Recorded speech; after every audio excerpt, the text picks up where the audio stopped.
Bismillah. Assalamualaikum warahmatullahi wabarakatuh.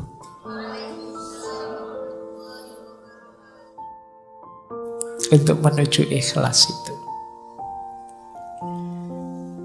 catatan saya ada 4 untuk menuju yang khawasul khawas tadi. Yang pertama memang untuk kita bisa sepenuhnya lillahi ta'ala itu harus bersih. Tadi kan definisinya bersih. Bersihnya diri dari dosa dan kemaksiatan. Ini level paling awal. Jadi semoga teman-teman tidak termasuk golongan yang ngeyel ya. Kadang-kadang ada orang ngeyel, apa bisa Pak ada manusia yang bersih dari dosa dan kemaksiatan. Itu kan mesti ono sing takok ngono. Paling tidak bersih dari dosa dan kemaksiatan yang disengaja. Jadi ya manusia memang kadang khilaf, manusiawi saja kita pun kadang kepleset. Tapi semoga bukan memang secara sengaja ngerti dosa ditabrak saja. Ngerti maksiat ditabrak saja. Kamu tahu kalau lihat gambar yang kayak gitu itu dosa, tapi eman-eman ya Pak, terus ya wis. Ya sudah, berarti kamu level awal saja masih belum bersih. Jadi kok tidak sengaja terlihat tidak apa-apa, rezeki. Itu kan ada kalimatnya yang laka al-ula. Laka al-ula itu ya memang kok tidak sengaja kelihatan, itu kan rezekimu memang laka al-ula. Tapi setelah itu jangan diulangi. Ya, kalau ada eman-emannya tadi berarti sengaja. Yang pertama kan tidak sengaja, tidak masalah. Ya, kalau diulang lagi gitu. Jadi kamu kok setelah lihat kok terus diulang lagi, atau tidak diulang tapi dipendelengi terus. Saya tidak ngulang kok Pak, ya tak lihat tapi ya suwi nontonnya padha wae. Ya, jadi kamu kan logikamu kan begitu, eman-eman Pak, nanti kalau dosa ya tobat lagi lah Pak. Berarti di level awal kamu belum lulus, belum bersih. Jadi khilaf melakukan dosa manusiawi, tapi usahakan tidak secara sengaja kamu memasukkan dirimu ke ranah dosa dan kemaksiatan. Ini level paling awal loh ya. Kalau ini saja kamu berat ya, naiknya agak panjang nanti prosesnya. Paling tidak berusahalah. Karena kuasanya manusia itu terbatas. Insya Allah kalau usahamu sungguh-sungguh, Allah ridho dan berkenan, nanti Allah yang menolongmu. Sehingga kamu naik kelasnya lebih cepat. Tapi kalau kamu malas, kamu memang secara sengaja tidak ingin memperbaiki diri, naik level itu, ya Allah tidak akan datang. Ana inda dzonni abdi bi. Jadi yuk dinawaitui saja dan diikhtiari semampunya. Insya Allah kalau memang sungguh-sungguh Allah ridho, Allah akan hadir membantu kita, menaikkan makom kita, memberi akhwal yang cocok untuk kita. Kalau sudah lulus di level pertama, kita bisa naik ke level kedua, bersih dari segala keterikatan duniawi. Jadi kalau ini lebih berat lagi. Di sini mungkin banyak hal yang halal, banyak hal yang mungkin boleh saja, bisa saja. Tapi jangan sampai kita terikat. Terikat itu tergantung dengan itu. Pak, segalanya kan perlu uang Pak, ini namanya terikat sudah. Saya ada uang, alhamdulillah. Tidak ada uang, ya tidak apa-apa, nyari jalan yang lain. Emangnya kalau tidak ada uang saya tidak bisa makan? Teman banyak kok. Misalnya, ini namanya kan tidak tergantung uang. Tapi sama teman juga jangan tergantung. Jadi kalau tergantung ya sama, dari satu keterikatan ke keterikatan yang lain. Jadi ayo kita lepaskan diri dari tidak tergantung. Itu bukan berarti dibuang loh ya. Tidak tergantung itu tidak mempengaruhi kondisi kita, keimanan kita, keistiqomahan kita dalam kebaikan. Ini namanya tidak tergantung. Makanya ada ayat yang bilang bahkan amwalukum wa auladukum fitnah. hartamu, anak-anakmu bisa jadi fitnah. Kalau itu membuatmu melekat, tergantung, sehingga engkau berjarak dari Allah, sehingga engkau terhijab dari Allah. Ketergantungan kita satu-satunya yang sah hanya Allah saja. Allahus Somad. Jadi pokoknya apapun yang terjadi, saya harus lulus semester ini misalnya. Itu nanti hati-hati bisa jadi ketergantungan. Boleh kamu punya nawa itu begitu, tapi kalau memang jalannya berhadapan dengan halal haram, baik buruk, jangan diterjang saja. Kalau kamu terjang saja ketergantunganmu, itu namanya sudah tergantung. Orang tergantung itu kan apapun yang terjadi saya harus di situ, saya harus itu. Tidak peduli halal, tidak peduli haram, tabrak saja. Yang penting calonku jadi. Meskipun aku bikin hokkah, bikin anukah, ini sebenarnya nama dari ketergantungan. Kamu memaksakan diri harus itu namanya ketergantungan. Pokoknya harus orang ini yang jadi presiden, atau harus calon ini. Ini sama, cara berpikir melekat, ketergantungan. Tapi kan orangnya memang baik, iya tidak masalah. Kamu mendukung dia atau membela dia, tidak apa-apa. Tapi jangan sampai ke level ketergantungan. Harus dia, apalagi sampai kamu halalkan segala cara. Ini level 2. Level 3, ini agak berat lagi. Bersihnya diri dari ego kita sendiri. Jadi dari aku tadi. Aku yang pinter, aku yang ngerti, aku yang hebat, aku yang bisa ini, aku yang bisa itu. Keinginanku ini, keinginanku itu, cita-citaku ini, cita-citaku itu. Ini aku, ini agak berat perangnya. Makanya levelnya atas itu, level 3. Perang paling berat itu perang melawan diri kita sendiri. Melepaskan diri dari ketergantungan di luar diri lebih mudah daripada ketergantungan pada ego kita sendiri. Ini juga harus ditaklukkan.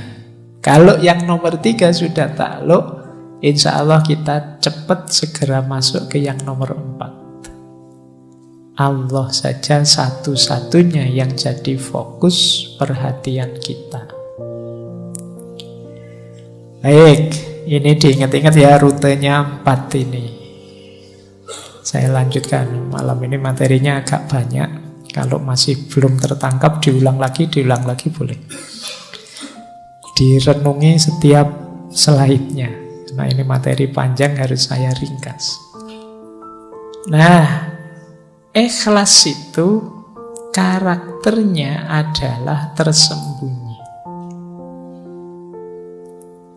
Hanya yang ngalami dan Allah yang tahu dia ikhlas atau tidak.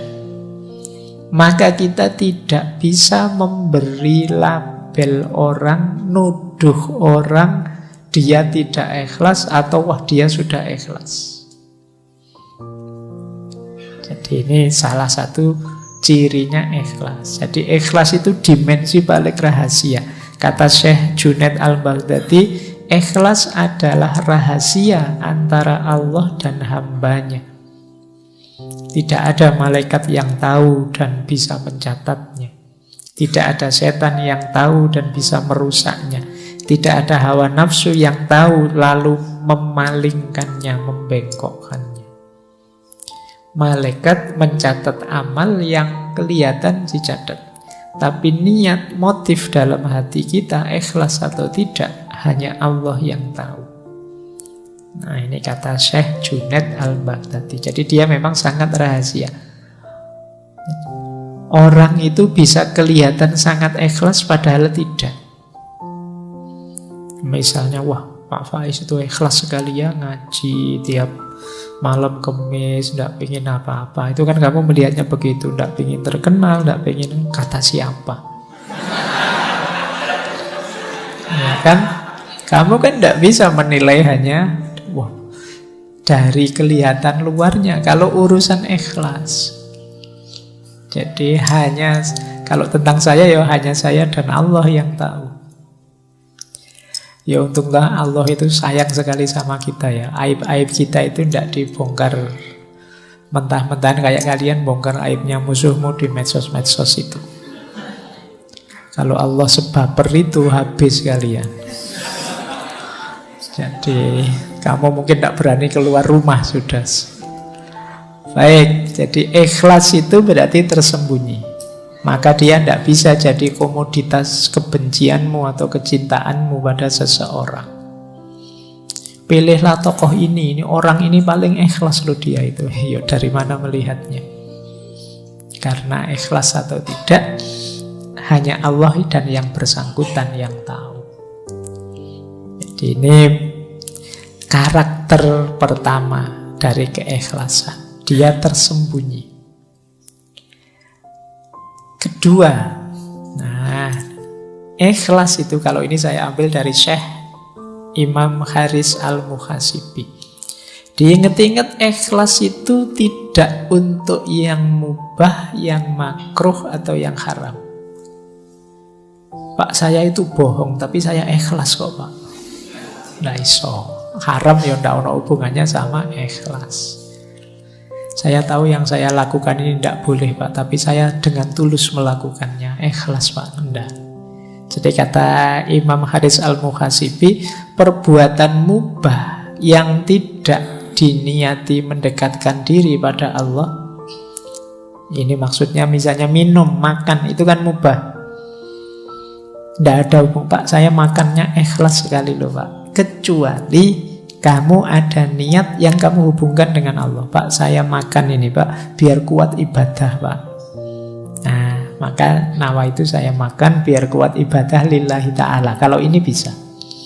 Tapi kalau tidak kamu niati untuk mendekatkan diri pada Allah, ya tidak ada hubungannya dengan ikhlas tidak ikhlas. Perbuatan makruh dan haram tidak mungkin dilakukan dengan ikhlas.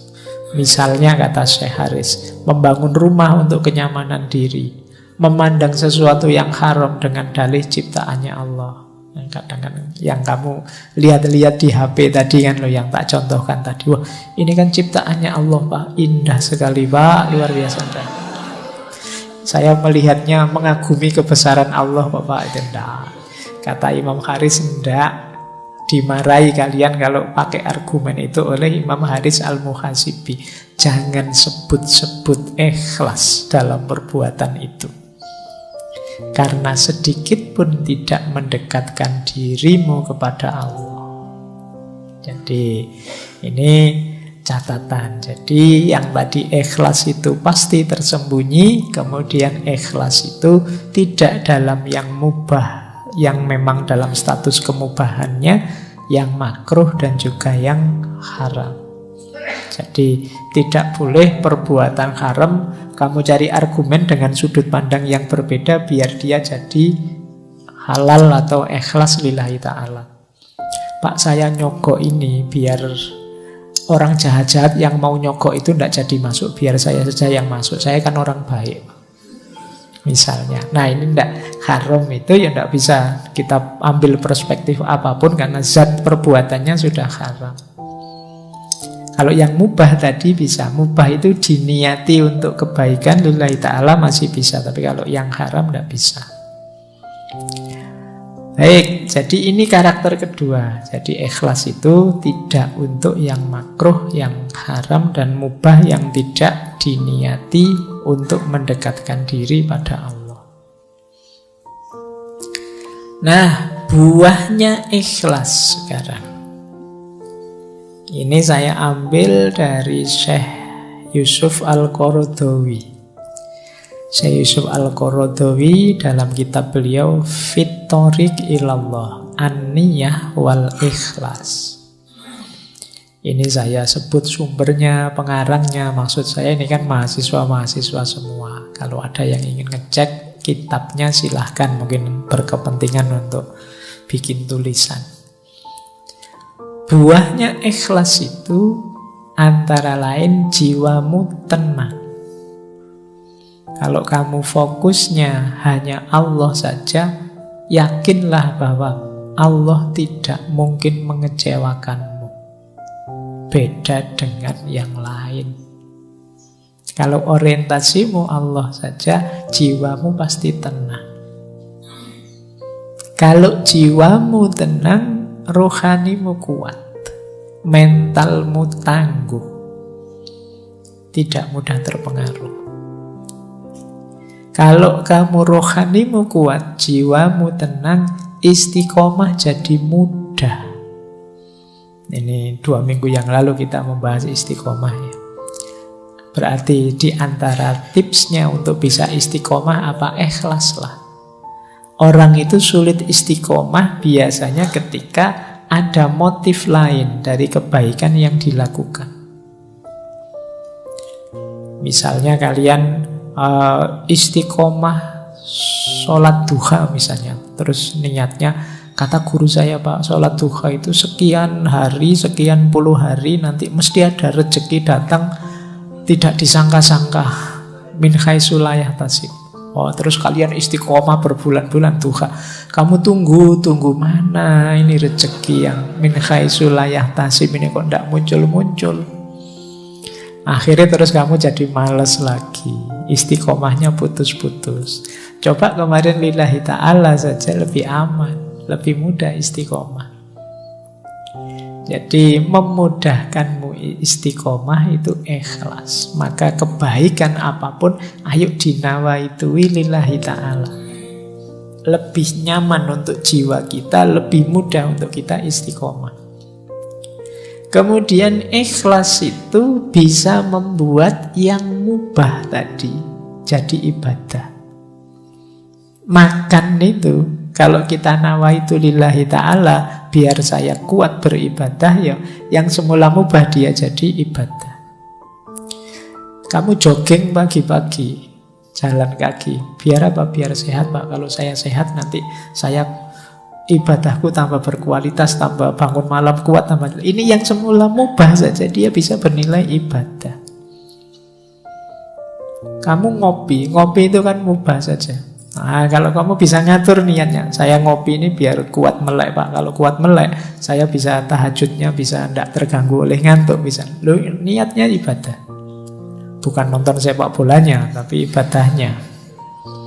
Jadi yang mubah bisa jadi ibadah kalau ditempeli ikhlas lillahi ta'ala, untuk kepentingannya Allah, ujungnya tetap Allah saja.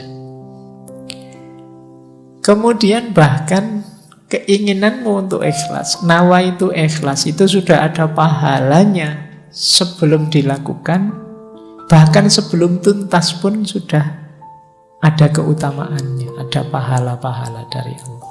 Niat baik saja itu kan sudah pahala. Ya niat yang baik itu kan ya niat lillahi ta'ala. Jadi sebelum dijalankan kebaikan itu masih dalam bentuk niat saja untuk Allah, itu sudah pahala, apalagi sudah dijalankan. Kemudian tentu saja ikhlas itu membuahkan pertolongan dan perlindungan Allah. Kalau ini sisi vertikal. Sisi horizontalnya apa? Membuat kita kuat, teguh saat ada kesulitan. Jadi makanya orang itu yang orientasinya Allah saja, kesulitan apapun tidak membuat dia gelisah. Nah, itu seperti munajatnya Nabi waktu beliau dikejar-kejar di Taif, dilempari batu itu kan. Beliau bilang, in lam takun wadiban alayya fala ubali. Meskipun aku berdarah-darah seperti ini, ditolak oleh umatku sendiri, dikejar-kejar seperti orang gila, asal engkau tidak murka padaku ya Allah, aku tidak peduli. Oh, ini berarti apa? Mentalnya kuat, teguh menghadapi persoalan. Kalau cuma tidak lulus ujian, terancam DO, tidak masalah. In lam takun wadiban alayya fala ubali ya Allah. Tapi kalau tidak lulusmu karena malas, ya Allah marah. Jadi lakukan kebaikan semaksimal mungkin. Kalau hasilnya tidak seperti yang kamu harapkan, tidak masalah. Yang penting Allah ridho, Allah itu ridho karena engkau tidak nabrak aturan-aturan yang Dia tetapkan. Jadi ini buahnya orang ikhlas.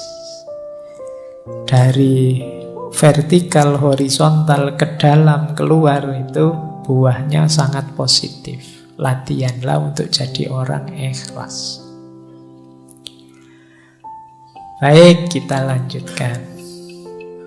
Nah, sekarang muhasabahnya, ayo dicek. Dalam diri kita ini sudah ada kualitas ikhlas atau belum? Ini ada beberapa ciri. Kita ambil dulu ciri umum ya. Ini tanda-tanda kita sudah ikhlas. Yang pertama apa? Melakukan sebaik mungkin kebaikan termasuk ibadah meskipun sedang sendirian. Nah, ini berarti kita ciri-ciri orang ini ikhlas. Fokusnya Allah saja. Kalimat meskipun sedang sendirian ini penting. Karena kadang-kadang kita itu kalau pas banyak orang gayane, kalau ngimami suratnya panjang-panjang. Tapi begitu sendiri yo, kulhu sama ina atau ina. Cowopet sholatnya. Itu ciri-ciri kamu ada riyaknya. Jadi biasanya kan begitu, kita kalau ada banyak orang pamernya dikedepankan. Itu kemungkinan tidak ikhlas. Baik kalau pas banyak orang saja. Kalau tidak ada orang, aslinya kelihatan. Ini ciri-ciri belum ikhlas. Tidak lillahi ta'ala, masih karena orang. Yang kedua, masih mau mendengarkan nasihat atau petunjuk. Orang itu ketika ingin dekat dengan Allah, ingin perjalanannya lurus menuju Allah, itu biasanya takut salah jalan, takut tidak diridhoi Allah. Ini membuat dia tidak berhenti belajar. Ketika dia tidak berhenti belajar, ya dia terbuka terus untuk memperbaiki diri, biar tambah dekat dengan Allah, biar tambah dekat dengan Allah. Jadi cirinya orang ikhlas itu semangat belajarnya tinggi. Kenapa? Dia ingin lebih baik, lebih dekat terus pada Allah. Khawatir keliru, jangan-jangan mulutku saja yang lillahi ta'ala, tapi perbuatanku belum. Maka dia berusaha terus-menerus untuk belajar. Yang ketiga, orang ikhlas itu tidak ingin menonjol dan tidak suka dipuji. Ini mungkin mirip kita ya, cuma dibuang tidaknya. Kita kan ingin selalu menonjol, ingin selalu unggul. Kalau dicueki kita marah-marah. Jadi kalau ada yang muji, senang. Nah, ini kemungkinan ya kebaikan yang kita lakukan karena orang. Kan sekarang kita melakukan apapun kan kita posting itu kan, kita foto, kita posting biar orang tahu. Itu kalau tidak ada yang jempoli, tidak ada yang muji, tidak ada yang kita mungkin sedih sekarang. Sudah posting 1 hari lebih loh ya, ini kok yang jempoli cuma 2 misalnya. Ya, 2 itu pun ya cuma teman satu kamar. Nah, kita sering begitu, kamu gelisah melakukan, kamu nunggu dipuji orang. Padahal cuma satu kamarnya 3, berarti yang satu nggak jempoli juga. Nah, kita ingin hari ini kan peradaban hari ini tuh peradaban yang sering saya sebut istilahnya FOMO itu kan, fear of missing out. Kita khawatir hilang, ingin kelihatan terus, ingin menonjol terus. Melakukan kebaikan kalau tidak diposting kan kita rasanya ada yang kurang. Kadang-kadang sholat saja kan kita posting, berangkat ke masjid nih, terus nanti di depan sana, nah, ya kan, terus duduk paling depan nih misalnya, terus wah, terus itu kadang-kadang sholatnya pun kamu taruh HP-mu di syuting, ngaji juga begitu kamu ingin selalu kelihatan. Nah, baik, orang ikhlas itu tidak ingin menonjol, tidak suka dipuji. Bahwa orang muji monggo saja, itu bukan yang saya kejar. Bahwa saya kok kelihatan unggul, kelihatan menonjol di antara yang lain, tidak masalah. Tapi itu bukan target. Kemudian selalu muhasabah. Tidak merasa sudah paling benar, sudah paling ikhlas, sudah paling nomor satu. Dan yang terakhir, lebih suka beramal diam-diam secara rahasia. Nah, tidak suka pamer itu. Ini memang agak kebalikan peradaban hari ini. Peradaban hari ini itu orang selalu ingin kelihatan. Mungkin juga mental kita itu, kalau kita kan sering kalau ada apa-apa, tidak ada fotonya hoax, tidak ada videonya hoax. Jadi akhirnya bawah sadar kita itu melakukan apapun ada fotonya, ada videonya. Jadi mungkin peradaban hari ini tuh bisa kita sebut peradaban riya. Pamer terus apa-apa ingin dipamerkan. Ini agak hati-hati ya, ini untuk jiwa kita agak masalah orang yang selalu ingin pamer. Kata Syekh Zunun Al-Misri lebih tegas lagi. Kata beliau, orang ikhlas itu adalah orang ketika dipuji atau dicela dia tidak akan terpengaruh. Pujian dan celaan itu dianggap sama. Kalau dia yakin ini kebaikan, dipuji orang atau dicela orang, dia tetap melakukannya.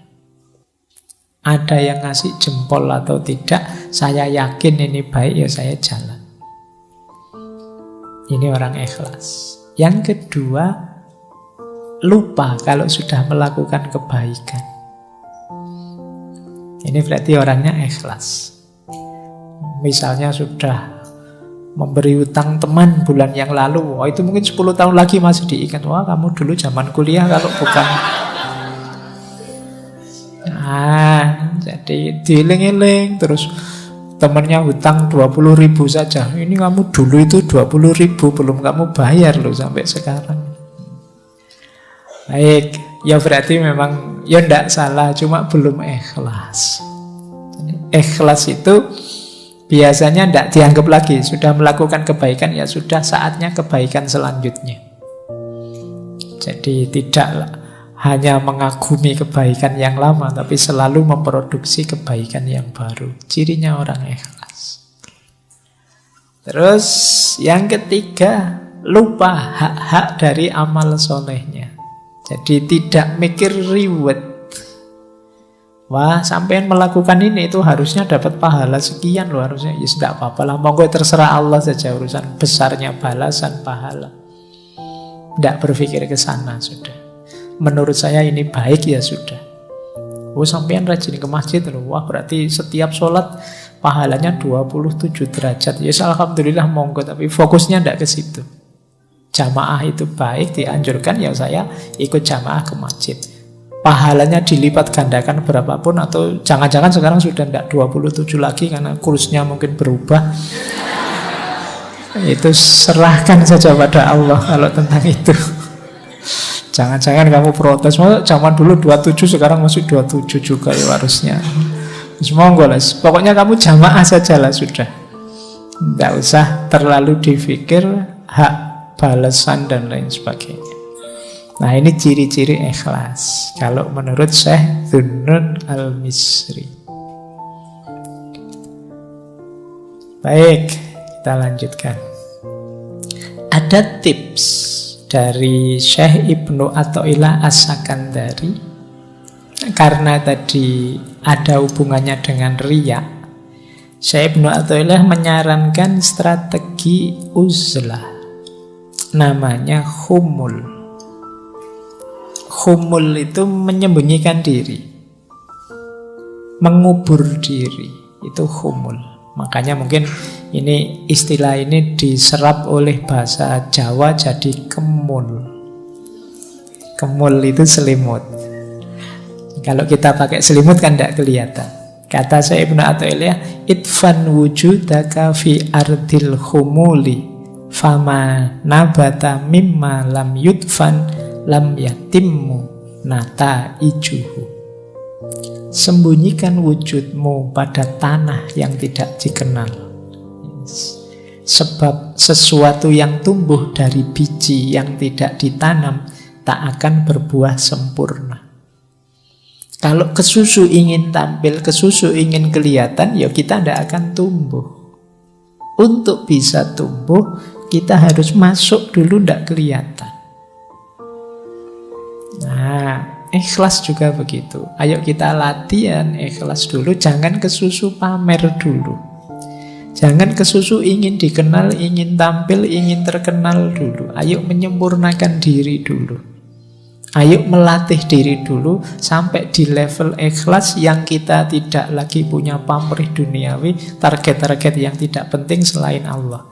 Kalau sudah mampu ikhlas, saatnya kita kelihatan. Pasti akan kelihatan. Maka strateginya menurut saya Ibnu Athaillah khumul. Jangan kesusu pamer, fokus saja pada perbaikan diri sampai ke level ikhlas. Jadi strategi pertama ini. Strategi kedua, di sini kita baru ketemu mahabbah. Untuk bisa ikhlas, hubungan kita dengan Allah, ayo kita tingkatkan ke level mahabbah. Tidak sekedar level formalitas, kewajiban, apalagi keterpaksaan. Kenapa kalau di level mahabbah lebih mudah ikhlas? Karena dalam hubungan cinta, orang itu yang jadi fokus, yang jadi perhatian, yang jadi target keinginan itu hanya yang dicintai. Dalam cinta orang bahkan mengorbankan dirinya, egonya demi yang dicintai. Loh, ini kalau yang kita cintai Allah kan berarti hidup kita tadi ikhlas itu kan lillahi ta'ala, hanya untuk Allah saja, otomatis terpenuhi. Jadi begitu relasi kita dengan Allah adalah relasi cinta mahabbah, otomatis tanpa diminta hubungan kita dengan Allah jenisnya jenis ikhlas. Jadi ikhlas itu kan yang dalam mahabbah itu kan cirinya apa? Mahabbah itu unconditional, tanpa syarat. Orang yang benar-benar cinta itu kan kalau melakukan kebaikan untuk yang dicintai itu kan tanpa syarat, tanpa aku cinta padamu asal engkau mau begini ya begitu, itu namanya belum cinta. Ini di sesi-sesi cinta sudah bolak-balik dijelaskan. Cinta yang sejati itu unconditional. Aku mau sama kamu asal IP-mu minimal 3,7 lah kalau masih. Nah, ini namanya tidak cinta. Aku mau asal gajimu sekian, ini namanya kondisional. Kalau cinta itu unconditional. Jadi sama Allah juga begitu, tidak pakai tawar-menawar. Kenapa kok kamu serius sekali ibadah? Biar Allah itu memberi anugerah, saya bisa kaya raya, saya punya banyak karomah, bisa jalan di atas air, atau saya punya apa? Tidak itu, tujuanku Allah saja. Jadi fokusnya hanya Allah saja, orientasinya hanya ridhonya Allah saja. Kayak kalian yang sedang jatuh cinta, itu kan ketika membahagiakan yang kamu cintai, itu kan senangnya luar biasa. Ya tidak harus pacarmu, orang tuamu pun yang sangat kamu cintai, kalau kamu bisa membahagiakan mereka, itu kan senangnya luar biasa. Maka cintailah Allah, otomatis hubunganmu dengan Allah berubah jadi hubungan ikhlas tadi, hubungan yang bersih, jernih, tidak ada yang lain selain Allah saja. Nah, ini strategi kedua. Yang pertama tadi humul, yang kedua mahabbah. Ada tips dari Imam Ghazali untuk meningkatkan mahabbah kita menuju mahabbahnya Allah, cinta pada Allah. Jadi ini kalau bahasa saya teori dari mahabbah menuju ikhlas. Kata Imam Ghazali, ayo difikir pelan-pelan ya. Orang itu sebenarnya secara alamiah itu harusnya mencintai Allah. Nah, ini rutenya ini. Yang pertama apa? Orang itu biasanya muhibbun li nafsihi. Cinta pada dirinya. Ini yang disebut ego tadi. Jadi ingin menyenangkan dirinya itu muhib li nafsihi.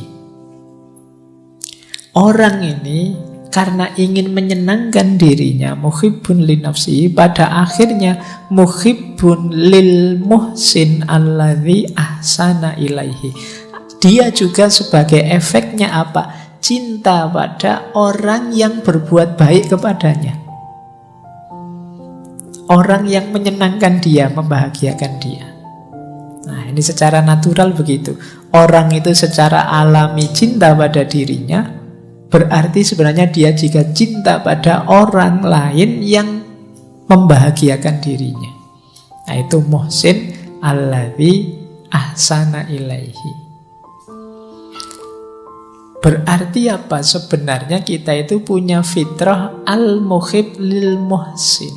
Kita itu sebenarnya cinta pada orang baik. Jadi karena orang baiklah yang punya kemungkinan berbuat baik padaku. Siapapun itu orang baiknya. Nah, kalau naik lagi satu level sebenarnya dari orang baik. Kenapa sih kok kita cinta pada orang baik? Karena dalam diri orang baik ada kebaikan. Berarti apa? Sebenarnya kita itu mencintai kebaikan. Kalau kita mencintai kebaikan, kalau kita berpikir lagi lebih dalam, sebenarnya ada Sang Maha Baik, yaitu Allah. Jadi semua tadi pada ujungnya, kalau kita mau merenung agak dalam, sebenarnya cinta kita itu harusnya sudah tumbuh pada Allah. Hanya saja selama ini kita tidak pernah merenung sedalam itu. Nah, ini nanti bagian yang harus kalian ulang. Dengarkan lagi ya, bahwa manusia itu pertama-tama dia pasti ingin membahagiakan dirinya, cinta pada dirinya. Otomatis berarti dia juga akan cinta pada orang yang membahagiakan dirinya, bisa membahagiakan dirinya. Orang baik yang bisa membahagiakan dirinya, berarti sebenarnya dia juga cinta pada orang baik. Siapapun orang baik, ini punya potensi berbuat baik pada dirinya, sehingga siapapun orang baik perlu dicintai. Orang baik itu disebut orang baik sebenarnya karena ada kebaikan dalam dirinya. Berarti yang kita cintai sebenarnya adalah kebaikannya. Kalau kita cinta pada kebaikan, jangan lupa ada Sang Maha Baik, yaitu Allah. Jadi puncaknya cinta itu harusnya Allah. Kita mencintai apapun dengan alasan apapun itu kalau ditarik ujungnya pasti Allah. Anda, Bapak, saya tidak cinta kebaikan, yang saya cintai kecantikan, keindahan. Loh, emangnya yang maha cantik, maha indah siapa? Kalau bukan Allah. Tidak, Bapak, saya cinta kegagahan. Kalau cuma indah, cantik, saya tidak terlalu tertarik. Saya suka yang maco-maco, yang tidak terlalu. Iya, yang maha gagah siapa lagi kalau bukan Allah? Jadi cintamu pada apapun, kalau kamu renungi sampai puncak, tetap ujungnya ya ketemu Allah. Jadi sebenarnya tidak ada alasan kalian tidak mencintai Allah. Berarti tidak ada alasan kalian itu melakukan apapun tidak secara ikhlas. Oke, saya lanjutkan. Nah, ini ada pendukung dan penghalang. Saya agak cepat ya waktunya. Ini real time sekarang, kalau di rekamannya mungkin belum nyampe 1,5 jam karena kita mulainya agak telat. Nah, pendukungnya ikhlas itu tentu saja ilmu, ini pasti. Tidak mungkin ikhlas bisa sempurna, utuh, utama tanpa kita paham apa itu ikhlas. Malam ini sedikit-sedikit kita belajar tentang ikhlas, itu paling tidak kan kita sekarang tahu bagaimana cara kita ikhlas. Maka ilmu jadi kunci. Yang kedua, sahabat. Ya tentu saja orang-orang sekitar kita mendukung. Kalau sekelilingmu orang-orang toksik semua, yo, kamu tidak akan jauh-jauh dari situ. Cari teman yang enak. Jadi yang mendukung pertumbuhan jiwamu menuju keikhlasan. Yang ketiga, mujahadatun nafas, kemampuan memerangi diri, kemampuan mengendalikan diri. Semakin orang canggih mengendalikan dirinya, menguasai dirinya, semakin mudah nanti mengarahkan pada ideal-ideal hidup, termasuk keikhlasan.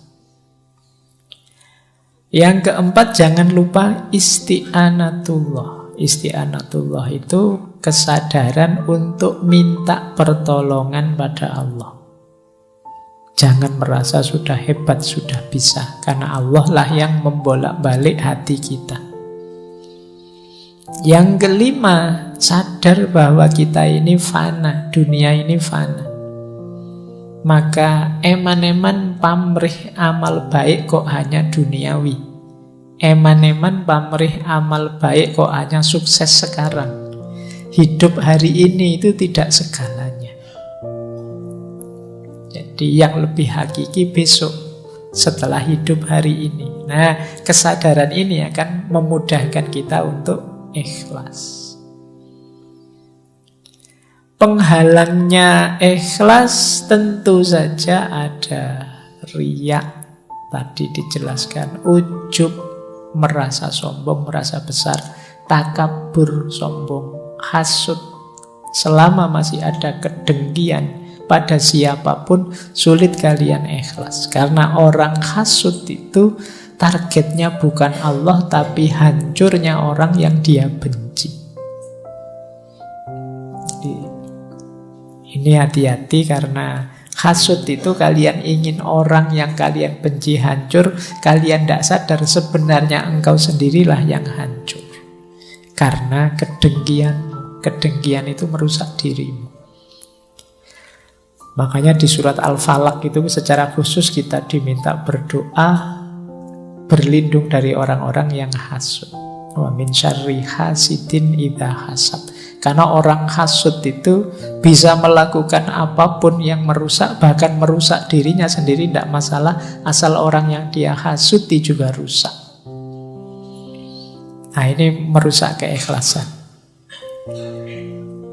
Peradaban hari ini kan antara lain diwarnai follower dan hater. Nah, boleh kamu tidak suka, boleh kamu tidak cocok, tidak setuju dengan sesuatu, tapi semoga tidak nyampe pada level hasud ini. Kebencianmu membuat cita-cita hidupmu hanya kehancuran yang kamu benci. Dan yang terakhir, munafik. Munafik ini orang yang antara ideal dan realitasnya tidak nyambung. Tentu saja tidak mungkin bisa ikhlas orang yang munafik. Jadi ini pendukung dan penghalangnya. Saya lanjutkan. Nah, riya adalah bukti kita belum ikhlas. Nanti di kitab-kitab tentang ikhlas selalu dikaitkan dengan riya. Riya ini antitesisnya. Orang yang belum ikhlas berarti dia masih riya. Cirinya 4, kata Sayyidina Ali. Yang pertama apa? Males kalau sendirian, rajin jika banyak orang, tambah rajin kalau dipuji, males kalau sudah dicela, dikritik. Nah, ini kalian coba ya introspeksi ya. Kebaikan apa yang sudah kalian lakukan selama ini, ada ciri itu enggak? Kalau sendirian ogah-ogahan, begitu banyak orang kelihatan rajin. Kalau sholat sendiri 2 menit, kalau ngimami orang banyak bisa 8-10 menit. Nah, itu alamat ada unsur pamernya. tambah rajin kalau dipuji. Wah, sampean kalau ngimami suaranya indah sekali. Wah, besok tambah panjang suratnya. Males kalau sudah dicela. Begitu dikritik, besok disuruh ngimami, yang lain sajalah, saya ada kekurangannya. Nah, itu coba hati-hati dengan riya. Itu penghalang besar dari ikhlas. Ada uraian bagus dari Syekh Izzuddin Abdus Salam. Ini saya agak cepat. Tentang mengapa kok kita itu mudah riya. Kata Syekh Izzuddin, nafsu kita itu punya kesadaran bahwa semua manusia, apakah itu orang baik, orang tukang maksiat, atau raja, itu kan menghormati, memuji, senang dengan orang soleh. Bahkan mereka rela mengorbankan harta dan jiwa demi mengabdi pada orang-orang soleh. Menyadari hal ini, hawa nafsu kita terus mendorong kita pura-pura jadi orang soleh. Biar dicintai, biar dihormati, biar diberi status tinggi oleh orang-orang. Jadi ini nafsu.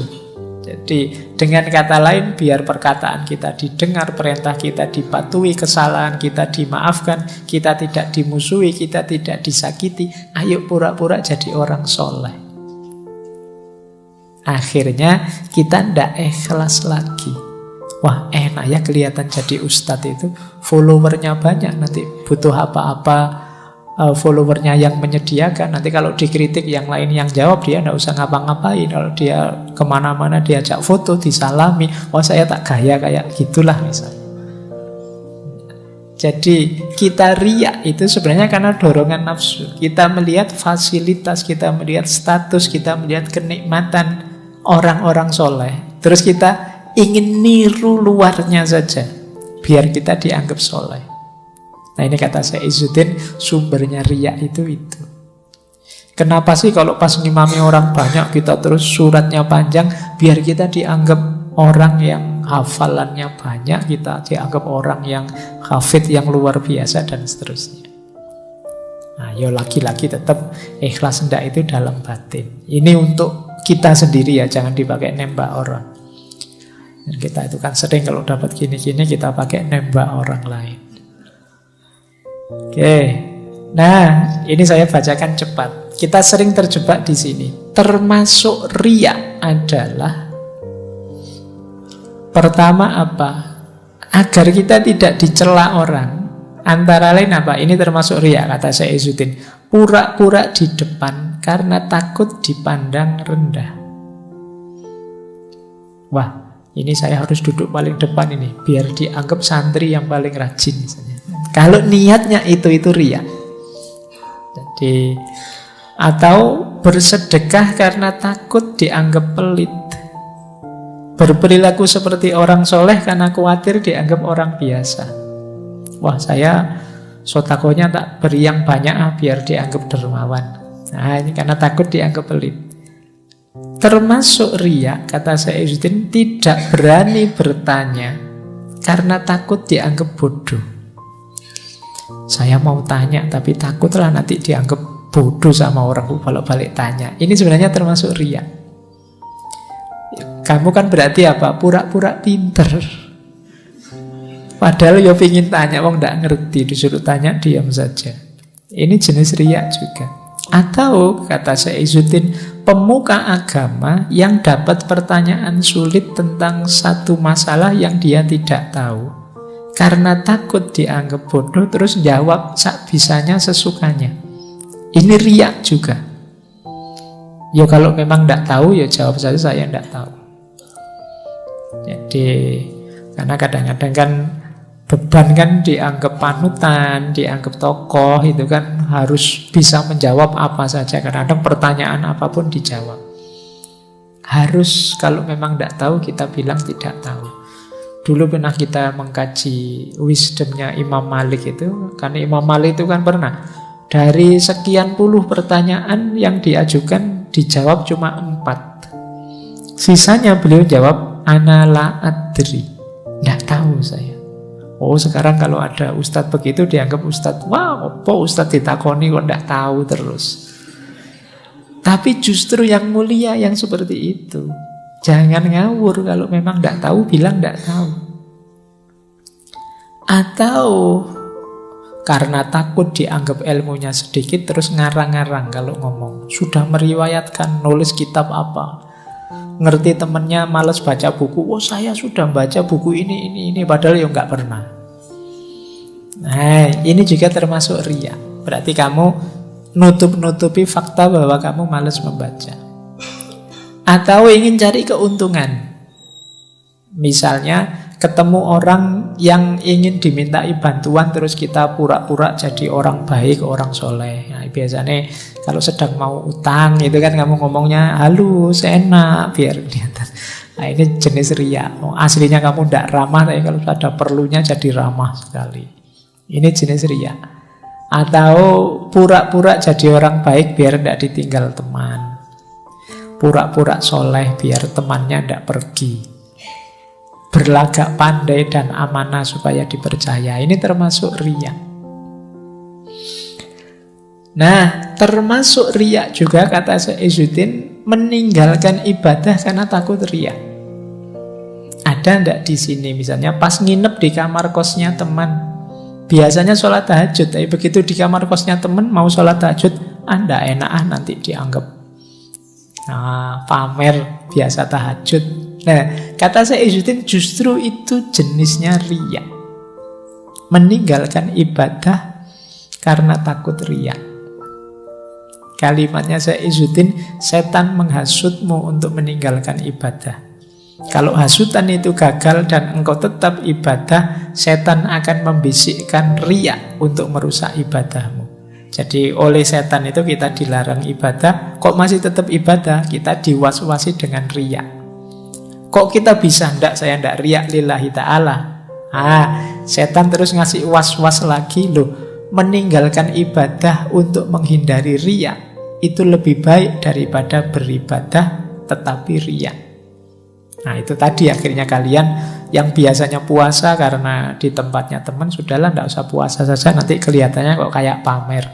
Ini juga riya. Jadi beribadah, tidak beribadah karena takut riya, itu termasuk riya. Kata Syekh Izzuddin, itu dustanya setan. Meninggalkan ibadah karena takut riya itu bukan ikhlas.